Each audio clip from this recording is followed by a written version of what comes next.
Hello to all the Atlanta United fans. My name is Jurgen Damm, and you are watching Scarps and Spike, an Atlanta United podcast.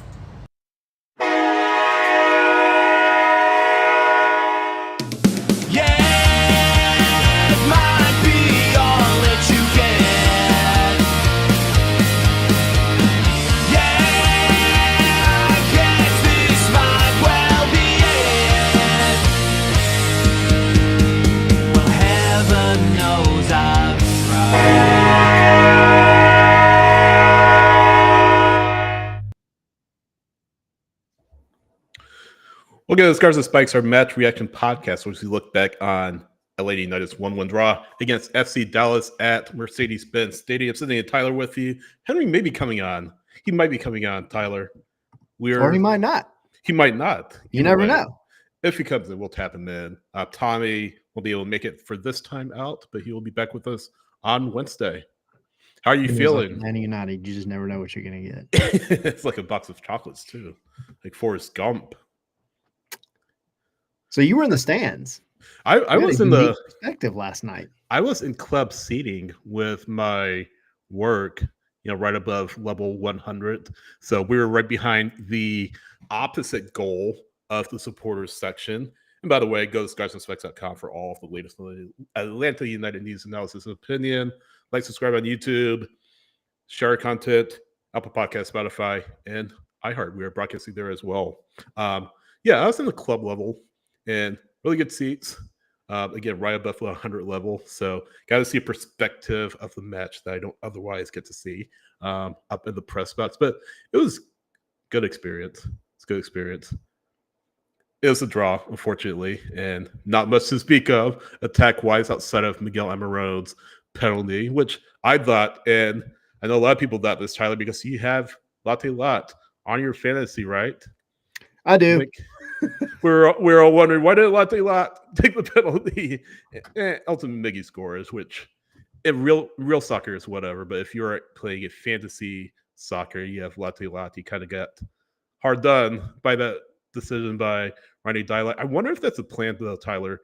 Kind of on a side note, I wonder if that's a plan moving forward to have Miggy take penalties and not Latte Lot.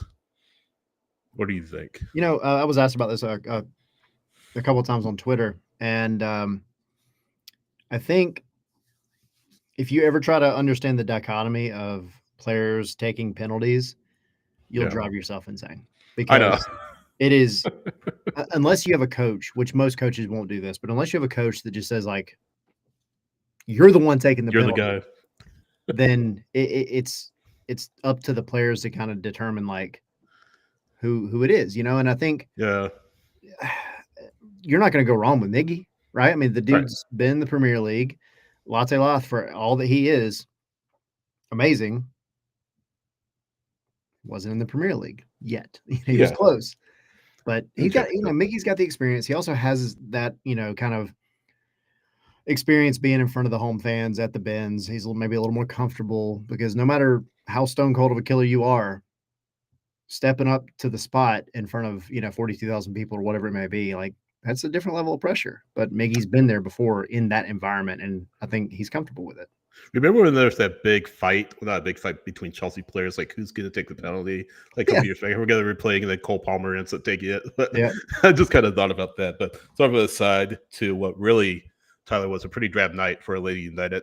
They get the goal again from Almiron, and they get so many chances, so many opportunities in the box, but they don't take them. They don't take their opportunities. And when I was looking at, you guys talked about Jackson and Henry talked about in the takeaways, just take shots. Test Martin Paz. He's not. I should have put shots in the show instead of a beer. What am I thinking? Right. No, but take shots. Take your chances. I mean, Martin Paz, he's not a top 5 keeper in MLS. No offense, but he's not. I would say not even top 10. He's an average mid-tier MLS goalkeeper. Take shots. Test them. If you have opportunities, don't just try to make that extra pass. You guys talked about it, after the match, but I came away, obviously disappointed that it wasn't a win at the end of the day, but, it should have been 3 points. I feel like they had the edge against FC Dallas all throughout the night. It also has some pockets. The goal against Musa, or that Musa scored, is kind of a weird goal, but it wasn't like a dramatic defensive breakdown like we've seen other times with this team. So they're not conceding a lot. I was listening to the post-match show on 92.9. They're not conceding a lot, but they're not generating a lot. And you don't want to have to win every single match like 5-0, 6-0 in order to get a win. I mean, you have to, however, take your chances. And that takes pressure off the defense to have to be, I mean, you want to be locked in all the time, but that's more pressure. You know, if you're not scoring a lot of goals, you're not taking your chances. It just has so much more pressure to the defense, to what has been a real travel. What's the word I'm thinking of? I don't know. It'll come to me. But you get my point. You get my point. I got you. I get you. But no, I mean, I think that I was also distracted by the Colonel's comment over there. We won't share it. Carry on. No, I'll hit on that. Then I actually didn't want to share Dan's comment too. But no, I mean, I think, like, I agree. You've got a team that they are absolute, pedal to the metal, hard at it for 45 minutes, 60 minutes of a game, and it paid off last week against New York because you finished your chances, right? And if we're playing devil's advocate, on any other day, that winning goal against New York City by Latte Lath, like, that doesn't happen. That's a hard goal to finish, and that's why you got to give credit to him for it. But I mean, you can't rely on that kind of stuff. What you need to do, and I think kind of what the idea is for Atlanta with their attack is, you go get the first one. Like, it was kind of going to plan last night. Go get the first goal. Right. Go get a second one. Go get a third one. Go whatever you can do, right? And I know that's easier said than done. I know, like, this is super Monday morning quarterbacking, Sunday night quarterbacking.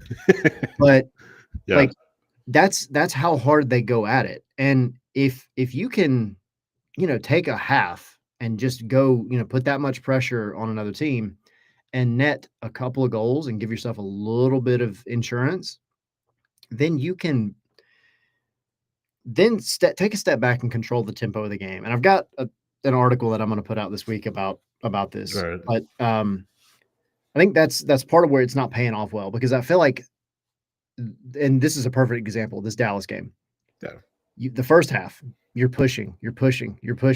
Multiple opportunities, Should have been 3-0. It should have been 3-0. I mean, look at the couple of times that Latte Lath absolutely destroyed his man 1v1 and sent it across to nobody.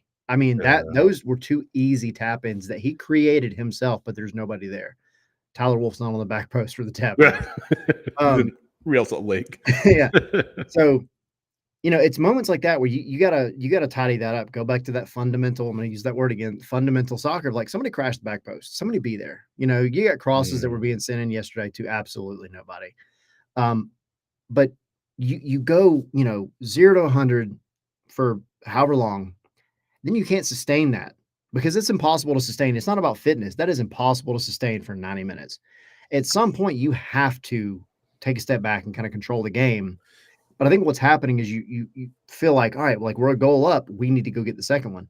But if by the 70th minute or whatever, you haven't got that second goal yet, change your tacks. You've got to kind of even things out. Still attack, still control the game, but control the game. Like, possess the ball a little bit, right? Frustrate the other team, and then pick your opportunities more when they come. But when you start trying to force things, that's exactly what happened last night. Dallas made 3 attack-minded subs, right, in the 59th minute or something.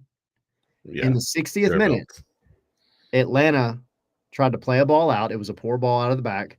Then there was a giveaway just shy of midfield. Turns around, goes the other way. Not the best finish. Stian Gregerson gets in there and blocks the ball. But then it just bounces right back to Petr Musa, who finishes it. But it's like, you had these new attackers come on, pump the brakes for a minute, control the game, and kind of frustrate those guys coming in. I think that's where the team is struggling. So you feel like, there's this term in, you hear about college football, all gas no breaks. Do you feel like that's kind of what this team is doing right now, just going all out, just and don't know how to really read the game, as it comes? I mean, what are you Yeah, I mean, thinking I there? kind of do, and I don't want to say it as maybe harshly as that sounds. Like I don't No, think no, it's they don't know how to read the game, but I think like that's the right idea here. Like yeah, you've got moments where you have to press, and admittedly, Atlanta game United, state, it is game state. yeah, Atlanta United should be for the majority of the match, especially at home in Mercedes-Benz Stadium. They should be attacking. They should be putting pressure, but you can't do it the entire time. Again, when a team comes on and they bring in 3 attacking subs, 3 fresh legs, forget that they're attackers, 3 fresh legs, yeah, you can't then continue to try to play the same exact type of soccer you were playing the prior 60 minutes. You have to change it up a little bit. It doesn't mean change the whole game. It just means like, all right, we're winning. Like it's not like you're chasing a goal too. Like that's the thing. You're yeah. winning. Slow it down for a minute. Give them something to think about and then get back to it in a way that suits you better after you've established what these new guys are going to bring to the pitch. I feel like yes, that's true, but 2-goal lead is a lot. They say 2-goal lead is the hardest lead in hockey or soccer, what have you. But a 2-goal lead is a lot tougher to defend.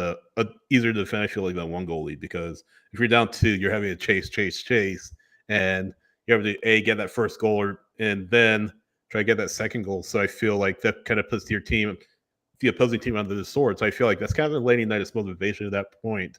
Hey, we got to get that second goal. Go into the locker room with a 2-goal lead and feel pretty good about ourselves. So I think that's kind of the approach that they were taking. I do feel there's definitely credence to what you're saying about, hey, maybe taking a step back, read the game state a little bit better. Don't go so fast. Don't open yourself up to mistakes or open yourself up to counter the other way. It becomes frantic. Yeah, no, exactly. And maybe that's another thing this team kind of has to learn. Maybe they're overcompensating. Maybe they're trying to be, certainly they're trying to be too cute and too pretty and try to find that perfect opportunity, which, again, you guys talked about it, but sometimes the perfect opportunity, the best opportunity is to shoot the ball and see what happens. Again, Paz isn't, David De Gea in that. He's not whoever, Tim Howard in that. Right. You test him, see Make what it work. happens. Yeah, exactly. This team, Dallas team, isn't a great team. They're a decent team. They have a really talented player, a couple of really talented players in it. Costa, of course, who got the assist on Moose's goal. So he didn't leave without having done absolutely no damage to Atlanta United like he usually does. I don't know. Did they count that? Did they actually give it to him though? I think they did. I'll have to double Okay. check. I know when it but, was called initially, it wasn't given because yeah, it was blocked and then it kind of. yeah. But I don't know if they gave it retroactively or not. At least he didn't score. He's a on part of it, Atlanta. though. Yeah, he was a part of it. At least he didn't score against Atlanta United. But the answer is no, he did not get an assist. So Okay. I take that back. He had Still no involved in it though. Yeah, some Lucho. involvement. Secondary assist. But no, I mean, just going back to the match itself, you see little glimpses of what this team can be. We'll talk about we'll get to the chat in here in a little bit. We have some people in the chat if you're listening online who have been joining us. They have some comments, but you look at just 2 shots on goal all night. One of them is a penalty. That's you see glimpses of what this team can be, but again, still has a little way to go before you get to the finished product. So I'm not, obviously frustrated and disappointed that it's a draw at the end of the day. But you see these little opportunities where you say, hey, hopefully 5 matches from now, this can be a much better side than we see right now. But you have to win at home, Tyler. Yeah. Gotta win at home. Yeah, and it just makes the New England match that much more of a must win. And I know people are going to say, well, there's no must win games this early in the season, and they're right. But also for your own morale, shouldn't lose game. Yeah, you definitely shouldn't lose. But I mean, it is disappointing because you had things going well in the first half, right? Like you were attacking, you were on the front foot, you earned the penalty. You had multiple opportunities, right? I know like people are going to look at the stats with Miggy at the 10 and be like, well, he didn't do. Miggy was the guy pushing that attack forward, period. You can't just look at the stats. The stats don't tell the whole story. So you were on one, right? But you're also exerting a lot of effort to pressure Dallas. And to be fair, Dallas played a little bit of a sketchy game, and I don't know what happened to the referee's cards last night. It doesn't change the game, and that's why I'm not complaining about the refereeing, but I just think like, dude, at some point you got to start calling some fouls, throwing some cards out. But yeah, I mean, I think from an attacking perspective, like you did really, really well in the first half. But if your idea is to get that second or third goal or whatever, that's a great day, right? Then you can really take a step back and just really piss off the other team because now they have to go find the game. Yeah. Inside Mercedes-Benz Stadium, which sucks. Yeah. But if you can't hold a lead, you're gonna get into shootouts. So that your shootouts better be 2, 3, 4 goals, or you're gonna end up with a whole crap ton of drop points. Right. So we have to get into Derek Williams not playing in the Lisa Brom, playing in his place. Bruno is from Peru. He's Peruvian, obviously. He said he's not been happy with his fellow countrymen, Bruno saying, but he had a great game yesterday. I agree. I think Lisa Brom gets a lot of hate among Atlanta United fans because I saw a lot of conversations like, why didn't you start Noah Cobb? And yeah, I don't know if that came out in the post-match or anything like that, why a Brom instead of Cobb and why that's been the case early in the season. You know, he was good. He had several good moments throughout the match, and he if he didn't do his job, then it would have been a goal moments. Right, exactly. And in sports, there's often that boogeyman. I feel like to the extent LeBron is that because he doesn't play all that much, right?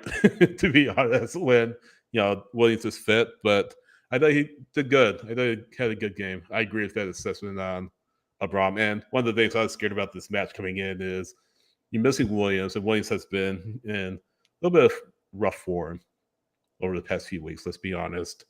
You're missing Amador again. So you put Matt Edwards. Matt Edwards had a good game as well. In the midfield, go ahead. No, I was agreeing with. I mean, I think both of them, to that point. I think you were about to say one other name that I was about to throw out there. So go ahead. So again, the defensively that center back, putting him around he was good. Edwards I was impressed with. But let's talk about Muyumba in the midfield. And Muyumba is another player that's kind of gotten a lot of flack because of how he's played last year. Again, he had several phenomenal moments. He had a really good pass ahead to Latte Lot, which should have been a goal, but wasn't. Controlled the ball well, possessed the ball well, was very active, in some attacking standpoints as well. Sort of the Tristan Muyumba redemption tour. Is that what we want to call it?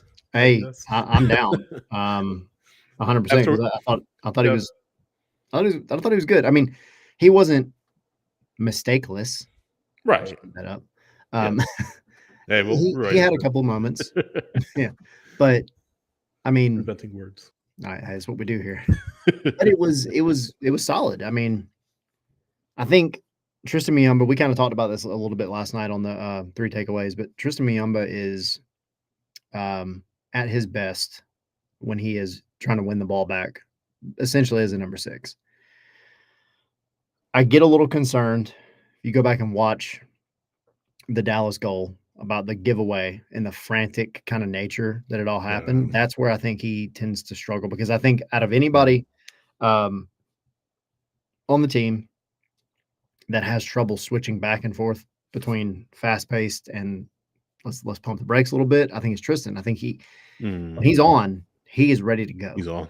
Yeah, and it's almost to his own detriment at times. And I see Bruno, mentioning, he had some giveaways and he did. And you try to make the dangerous pass Sometimes it's not going to come off. But as a midfielder, and I asked, this is why part of the reason why I asked Ronnie Dyla last night in the press conference. I said, how do you feel about the midfielders they're controlling the tempo of the game? And I mean, and he praised him. He said, I think they're doing a pretty good job. He's like, he said, the center backs are doing a good job of kind of controlling it as well. But he did kind of mention a handful of midfielders, and he said, I want to see them believe in themselves a little bit more. And I think that kind of sums up exactly where this midfield's at. I think all the foundational pieces, the building blocks are there, but they're at some point in the match, it seems like around the 60th minute. Yeah. Something is going to happen to where they, again, continue to try to press the attack in a moment that it doesn't need to be pressed. And a mistake happens, the ball comes the other way, and then you're getting punished. I mean, we've seen it before this season. I mean, yeah, this season, last season, like it's just been a consistent thing. Season before. Yeah. And so I think that's where I would like to see Muyumba elevate his game to that next level, because I feel like he's gotten back to where he was, that everybody saw him when he first got here. It was like, oh, hey, Muyumba, this dude's like legit. And then last year, it was a rough time for him. Yeah.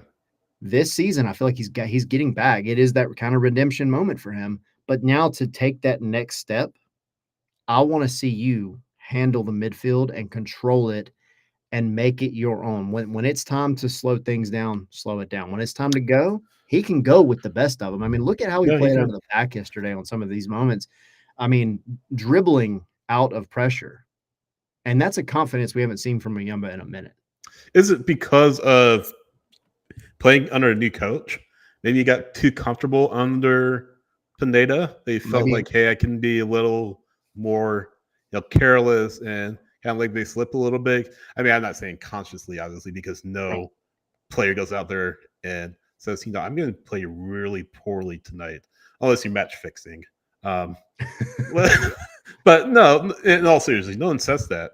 I feel like with Dyla, in place right now, guys are kind of looking at themselves saying, hey, I got to step my game up, because if I don't, I'm going to be replaced. I feel like with players in the wings at that midfield spot, your preferred 11 or preferred midfield is at this point anyway. At this point, Click and Sleesh, and I know Sleesh gets a bad rap, but Click unfortunately can't stay healthy, so you had to put Muyumba that spot. You have Jay Fortune as well, so I feel Tristan Cisa says, hey, now I get kind of playing for my job here with Atlanta United, not to kind of blow things out of proportion, but definitely some credence to that. I'm playing for my job. If I don't step things up, I could stand a chance of having my spot in the team taken from me forever, and I could stand a chance with just fully falling out of the plans of the head coach forever. So, yeah, Muyumba, I think, has stepped his game up. He's kind of played with a chip on his shoulder. It's good to see him back healthy in the starting 11 in place of Click, who we need to talk about him too. I mean, what's the deal with Mateus Click? I mean, he can't stay healthy. He can't stay fit. I mean, not to kind of a brief aside, but I mean, can we start asking questions about him? I'm kind of curious to see over this next week kind of what that looks like, because and I see in the chat like Dylan, saying 2 wins, 7 games. What's the temperature on that seat for Ronnie Dyla? Kind of people asking about that, but I mean, I think to that point in the midfield, Ronnie Dyla is kind of spoiled for riches a little bit, because like last night, Slish. I don't think Slish had much of an issue. I really don't think the midfield as a whole had any issues. I thought it was pretty good actually, except for controlling the pace of the game, because that, to me, that is a fundamental part of a midfielder's job. And I mean center backs as well, but the midfield should be the ones kind of dictating the flow, and at home it should be Atlanta. So, if it's just a matter of Click being injured and maybe they're just kind of giving him a moment, like that's fine. Muyumba has played well, so kind of hard to just say, no, you're coming out. Jay Fortune last night, I think he had a really good defensive moment against Lucho Yeah, he Acosta. did. Yeah, he I did. mean, like it was honestly like a Yeah. crucial. I'm like, oh my gosh, here we go. Yeah. Here But we go. I think on the attack, the distribution, that was probably one of his worst games I've seen. So he was kind of a tale of two parts, right? Like defensively, I think he was really good. Offensively, I think he struggled to kind of maintain possession and do what he needed with it. But so you put all that into this overall conversation about the midfielders, and then we're talking about Alexei Miranchuk playing as an 8. When the quadruple sub was made, I feel like Atlanta got back on the right path. I really did. Like from the time Dallas scored to the time that quad sub was made, things were looking pretty rough. So I think from a midfield perspective, like if Click was left out, in general, I mean, obviously he's injured. Yeah. How long does that go on? But Right. you can still trust the midfield core that you do have. Slish only came out because of his knee. Dyla told us last night. It was he kind of mentioned, like, which we knew he had a knock from before. Yeah. He came out because of his, just a little bit of a feeling in his knee, so they wanted to go ahead and take him out, which is fine. Sure. Again, spoiled for riches. The fact that you have so many midfielders in the wings that you can do that with is a great problem to have. But I think if you can get Click healthy, he's one of the guys that you really need to be given a lot of time to. Yeah. He adds another dimension to the attack that otherwise isn't there for Atlanta United. And it's not on the other midfielders, but he just does, his link up play with, we saw his link up play with DC. I feel like a lot of that was Benteke doing his job, but he definitely had that link up play. You see the number of assists he had. If he can get that sort of chemistry with Latte Lot, if he hasn't been on the field enough to really do that, I think this will be a much better team. I feel like DC needs him now, considering the beating they took against San Jose. And by the way, you got to mention it, Joseph Martinez hat trick. So congrats to him. First one since middle of 2018, man. I know. That's crazy. But congrats to Joseph, because you go back and look at the highlights. Yeah. He looked good. He looked really good. Yeah. Let's get on Dylan's question for a little bit. And just real briefly, I mean, what's the temperature in Dyla? 2 wins in 7 games.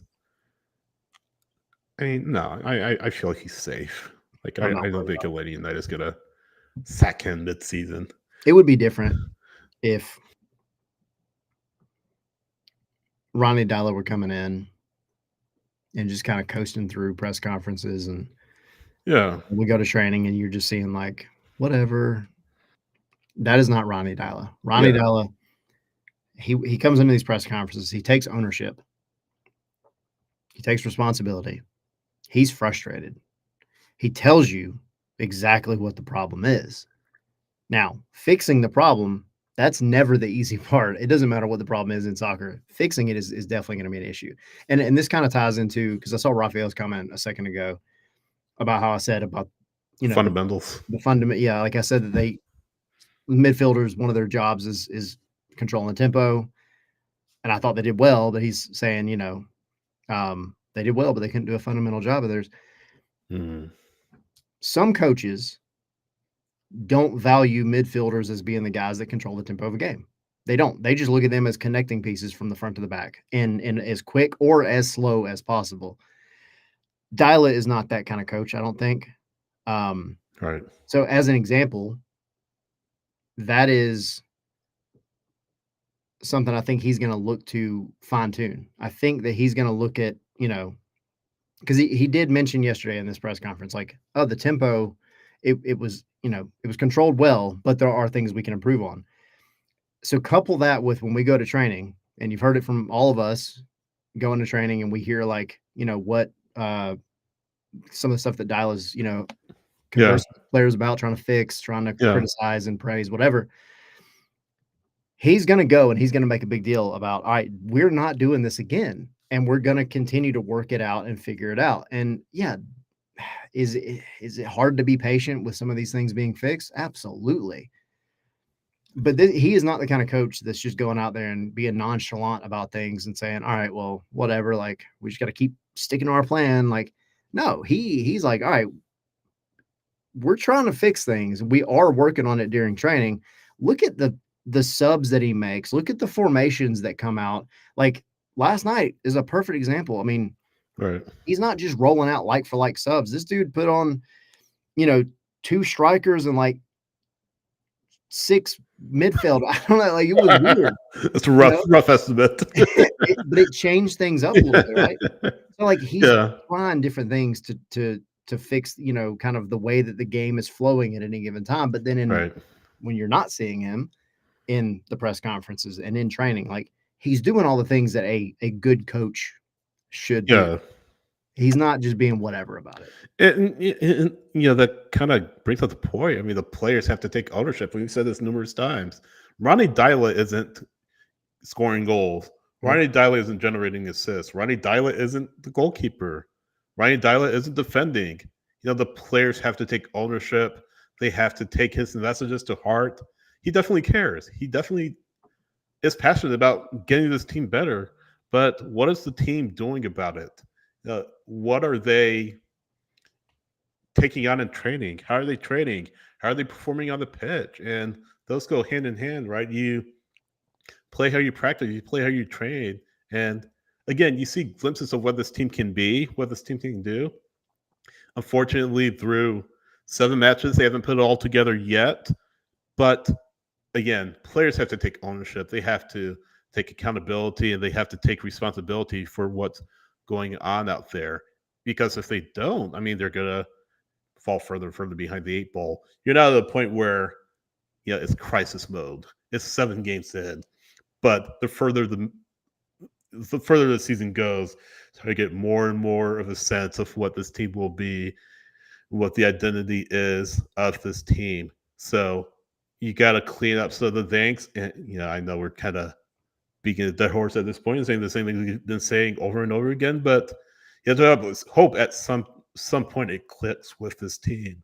I hope that we are having this discussion, 1 month, 2 months from now, but why is this team still not scoring goals? Why is this team still losing matches? Why is this team still making dumb mistakes with the ball and dumb mistakes in defense? You have to hope that things get better. And again, the players have to be a big part of what this team is and what happens to this team in the future. One area of concern, we have to talk about Stian Gregerson. I mean, here we go again. By the way, how does Lucio Costa not get a yellow card for that? Dude. I mean, come on. I'll go back to Tequila's comment. Gregerson, he said Gregerson was the man of the match. I say he, maybe she, I don't know. Constantly getting beat on, still holding firm on defense. Yeah. Lucho, 100% needed a yellow. Absolutely. I see in the chat somewhere about Latte Loth as well being the one that got the yellow. Yeah. What? You hope he's not hurt too long. Yeah, I mean, I don't. Yeah, that's the thing. Again, what's frustrating is like, as a fan, how injury prone he is. Despite all that, he probably would have been fine had he not been in the middle of a Mortal Kombat match last night against Dallas. Like, and it's not like he didn't let the ref know. He was in the ref's ear from the moment it started happening very early in the first half. Yeah. It was nonstop, just hitting on Stian. I mean, the first time he got fouled, he was in midair and got leveled over near Atlanta's bench. Yeah. And then, of course, you had the coming together right at, inside the box on the I think it was a corner. It was a set piece. With Kamungo, right? Is that the one you're talking about? Yeah. Yeah. And then, I mean, for early in the first half, the first couple of corners, me and Henry and Jackson are all watching, specifically like the big guy's the one you're looking at, right? Right. He got drugged down on both corners in a row and nothing's called. Then he gets like shoved, out. Yeah. And that was when he eventually kind of came off. But like he's just getting knocked all over the place. And it speaks of consistency again. I mean, if the referee nip that in the bud early on. You're not going to see that. Acosta isn't. He kind of toes the line sometimes. He crosses the line certainly, so he's Yeah. not without blame. But the referee, and it's not the reason Atlanta United drew, but the referee has to take ownership in that match. I mean, we talk all the time. You talk all the time about consistency. Yeah. Referee taking a hit, getting a handle of the game, and there's a little brief flashpoint between players later on in the match. But at the end of the day, you have to officiate in an even manner. I don't think this official did that. Again, not why they drew, not why they didn't get the 3 points, but there has to be that evenness, that even-handedness when it comes to officiating. Certainly felt Lucho should have gotten a yellow card. Now, let's talk about the offside call later on. Do you think that was an offside? Yes, no? Talk about with Jamal? Or With Jamal. is that what they called on that? I believe so. I thought they called the kind of coming together with the defender. I could be wrong because I thought no matter like when I saw it from our angle, I was like, oh, this is it. This is the game winner right here. Right. I was under the impression though that there was that little bit of contact, and that was what they called the foul on. Either way, it was if he was offside, I don't think he was offside at all.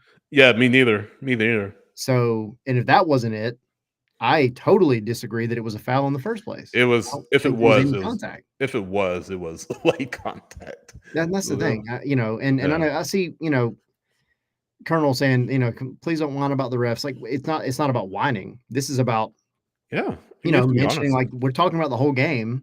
And I mean, when it gets to the point where I feel like, because in my head, I go into a game and I'm like, dude, I'm not going to mention the ref. I'm not going to mention the ref. If it gets to the point where I got to put out a tweet and be like, dude, did you leave your freaking cards at home? There's a problem. Like just take control of the game. And I think where it really kind of came to a head was around that time with the Jamal thing. It looked like he didn't know what to do. Like it looked like he just was at a complete loss. Right. And it's disappointing. And again, it's not that we're, complaining about it. We are complaining about it. Let me take that back. We are complaining about it because it is frustrating. Yeah. It's not an excuse because Atlanta had plenty of opportunities to just freaking finish the game off and be done with it. No, absolutely. But it is a factor, it is a factor. And we were joking around beforehand. I forget the referee's name. I just remember it was close to Guy Fieri. It was like Fiero or something, but I never heard the guy.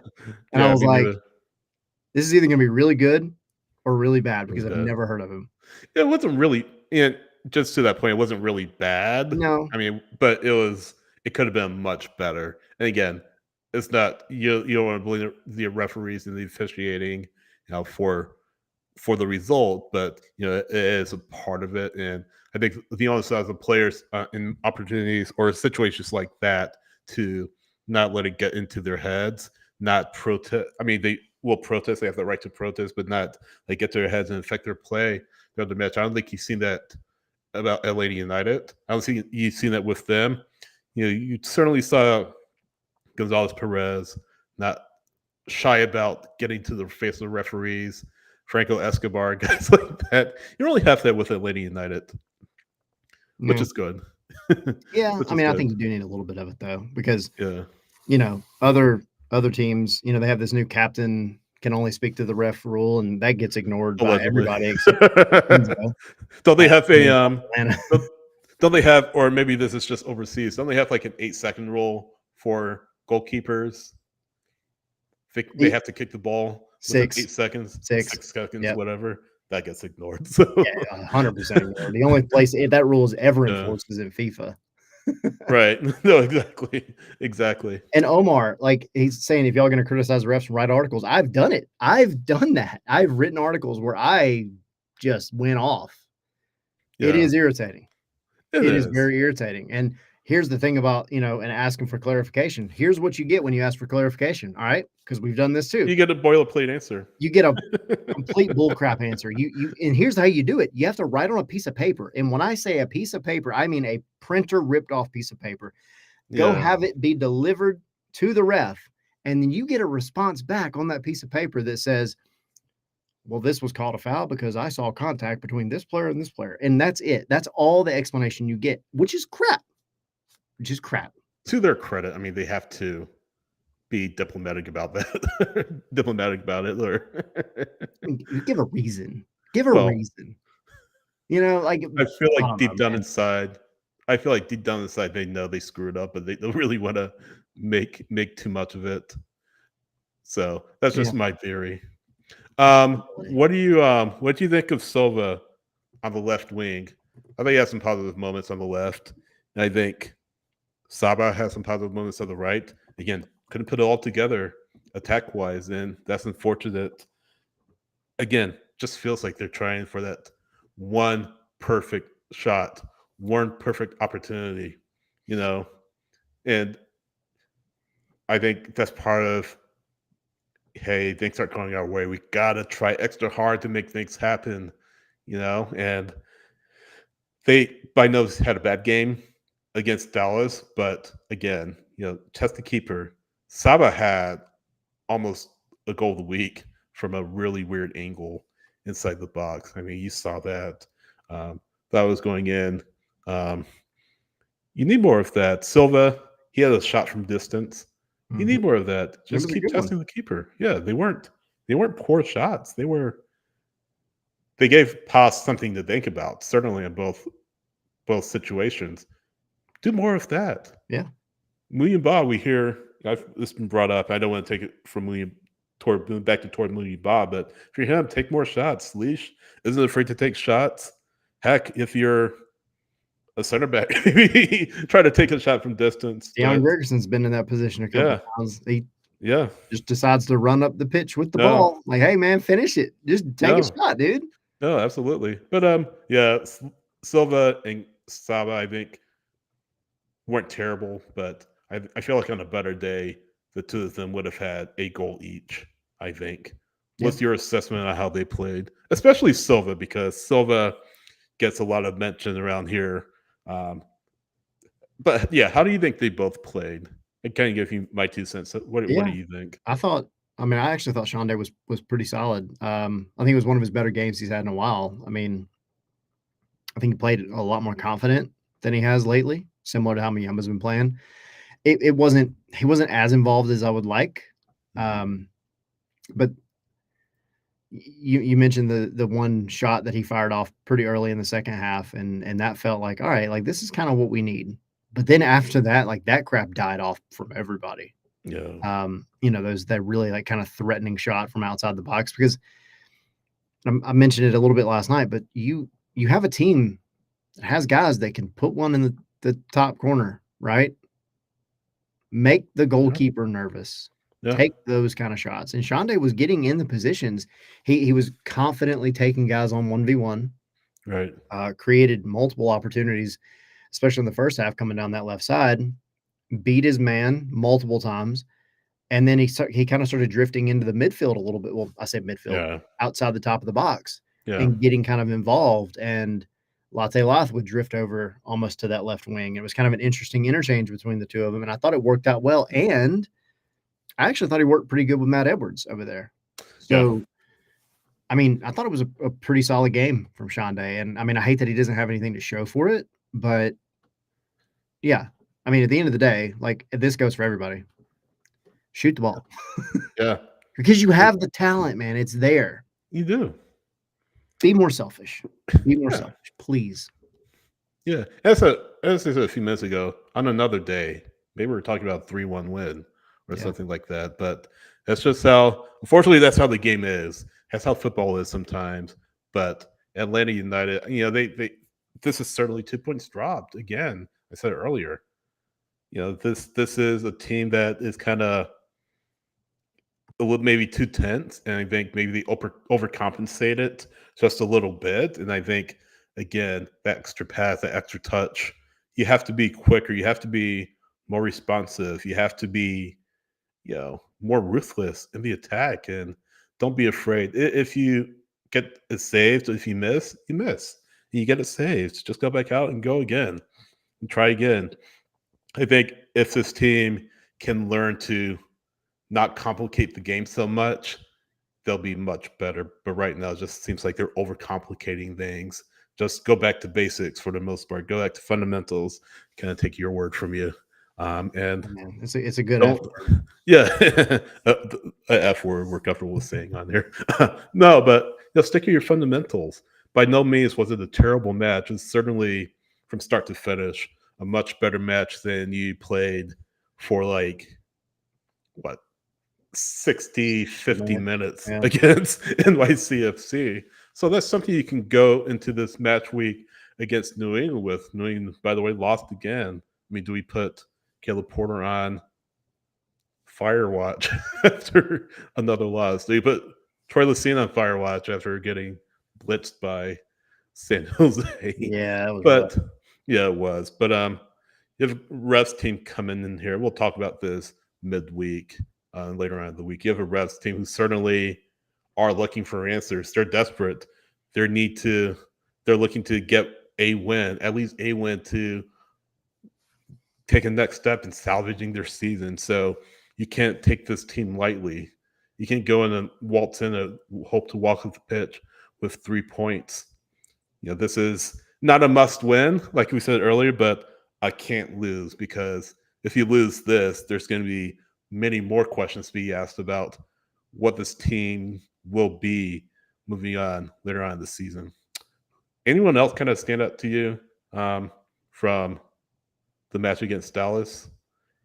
Any key moments that stood out? I mean, I kind of mentioned it a little bit earlier. Latte Loth, just in his ability to, I think the team's getting more comfortable finding him in those like through ball kind of moments, which is good. That's a very good sign, because that's like 90% of what you want out of him. But also his ability to take on guys 1v1 and also to win the ball in very difficult, kind of aerial duel spots and still get around guys.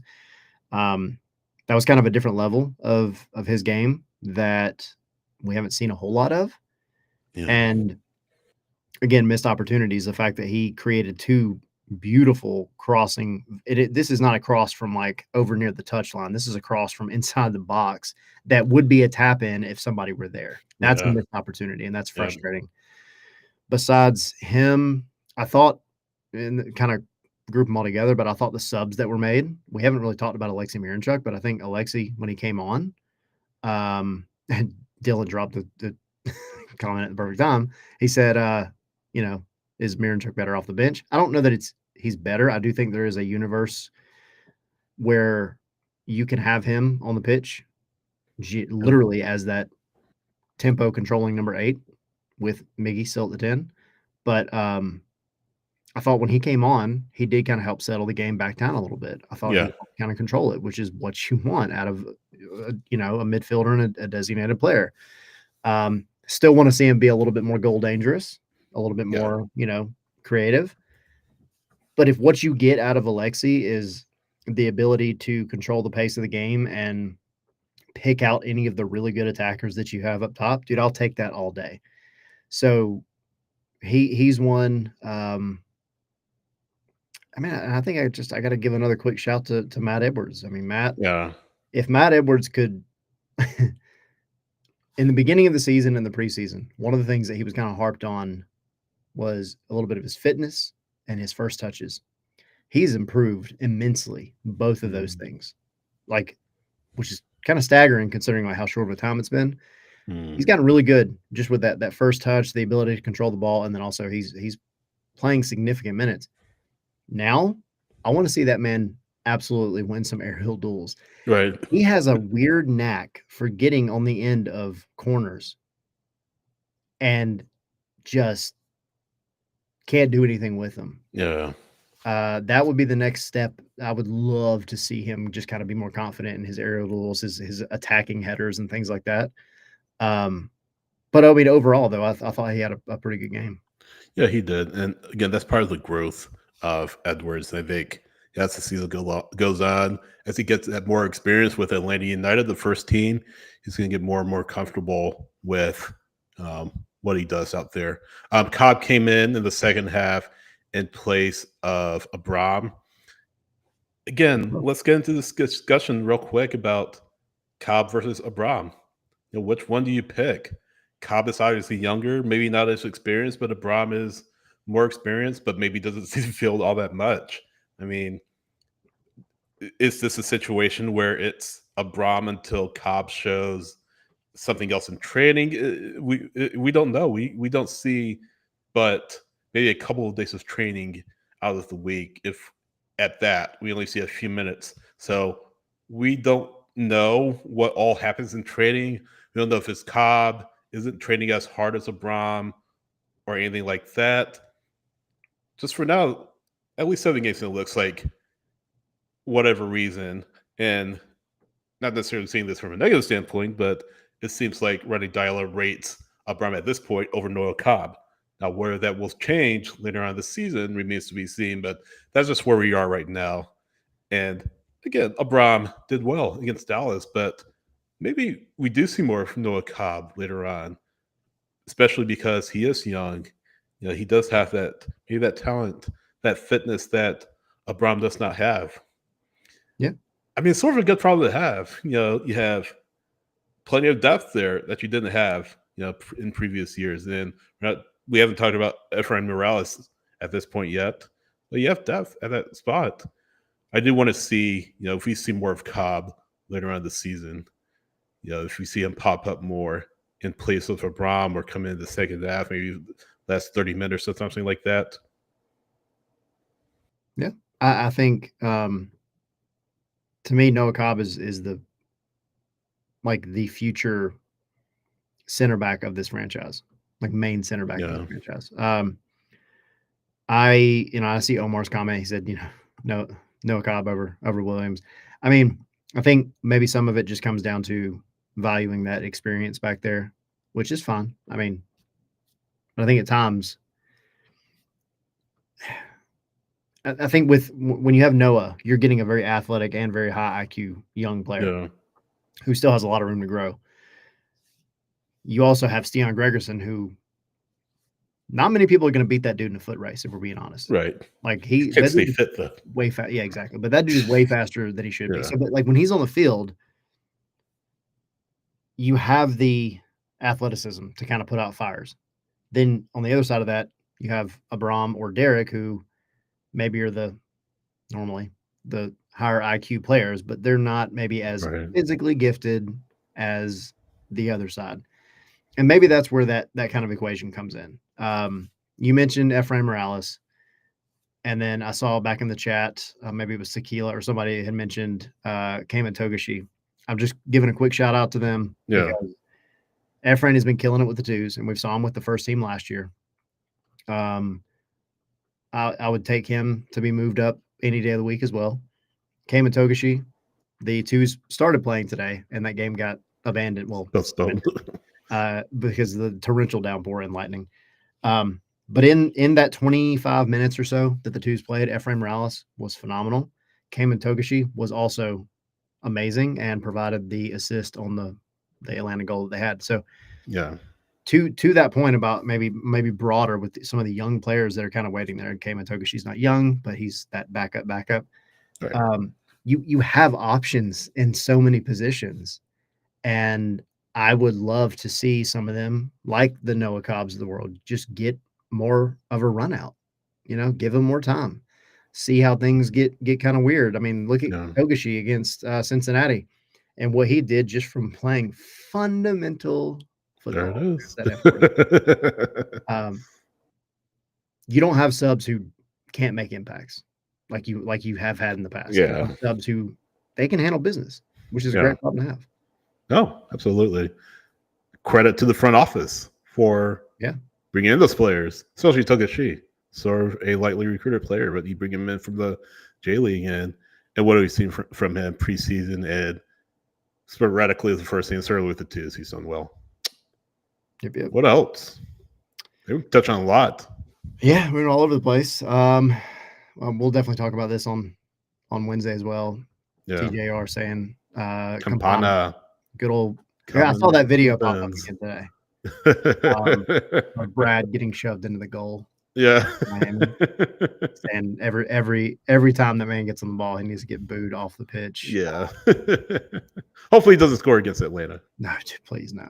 I hope nobody scores against Atlanta. Like clean sheet.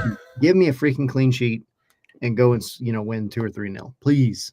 0 goals coming into Saturday against Mercedes-Benz Stadium or against Atlanta United at Mercedes-Benz Stadium.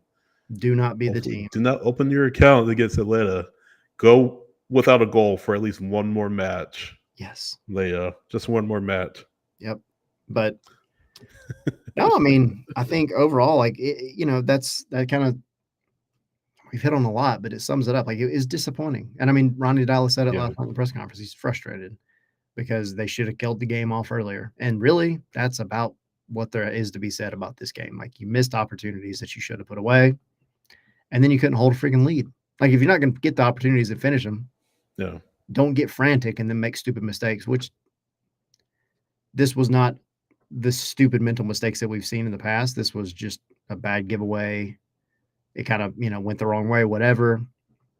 But it's still like, that's not being a playoff soccer team. Yeah, exactly. So fine tune the things. Dyla, not worried about Dyla. Dyla's going to continue to point this team in the right direction. And then it's just a matter of the players have got to execute. Well, MLS Monday. Yeah. Talk about the league. Talk about, of course, San Jose just playing DC off the pitch at PayPal Park. We'll talk about that. I'm sure we'll talk about San Diego absolutely dragging the Sounders at Snapdragon Stadium. We'll talk about that. Vancouver won again. Sporting Kansas City winning, Tyler, under their interim head coach bump, maybe. Hey, that was my game to watch. Remember whose game to watch was Philly Orlando? That was yours. That was mine. A 0-0 draw. I picked a good one, didn't I? Hey, man. I picked a really good one. Don't ask me about my fantasy team this week. Right, exactly. Yeah, no, I bet. 4 shots on goal for Philly, 3 shots on goal for Orlando. So some chances, but ultimately no goals. So I'll talk about that. The big stories around the league on MLS Monday, YouTube X. After the show, of course, watch the replay on YouTube and on Apple Podcasts, Spotify. We got a shout out yesterday. We got a shout out from Max Bredos on the Apple TV broadcast. So really excited about that for us. But yeah, we'll be back MLS Monday, back with our Wednesday show. We look forward to the New England Revolution. Henry will have his Across the Pitch segment later on in the week as well, and we'll get you ready, of course, for the match on scarsandspikes.com. Check us out there. Yeah, if you're watching on YouTube, like, subscribe, share, tell a friend, enemy, acquaintance about us. By the way, turn on those notifications. Be sure to hit the bell. Make sure you're notified whenever you post a video. Again, scarsandspikes.com. Again, patreon.com/scarsandspikes. Supporters, $1.17 a month, $5 a month, $10 a month. Talking about maybe some new things coming to Patreon, just for Patreon backers. So hopefully we'll talk about that a little bit later on in the week. Tyler? It's been fun. It's been real. Been real fun.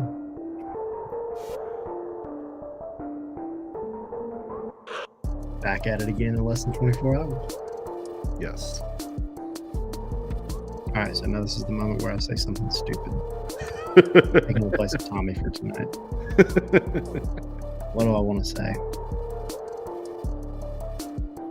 Shout out to the kids, man. This is not stupid. Those kids last night, right below the press box, man, they were screaming, "Take the shot, shoot the ball!" And I'm like, I hear this at like U12 games. Right. And, like, the kid has the ball at like the halfway mark. Shoot it! And I'm like, dude, I get it, man. Like, you're at the top of the box, man. Miggy, let one rip, dude. Shout out to those kids. I don't know who you are. Y'all are the real MVPs last night. Are they the kids that are always there? They might be. Those kids are off the chain. Were they right below the press box? They were just down and to the left of the press box. Yeah. Oh, okay. Okay. Good for them. Think about somebody else. They were on fire. Echoing the sentiments of the entire stadium.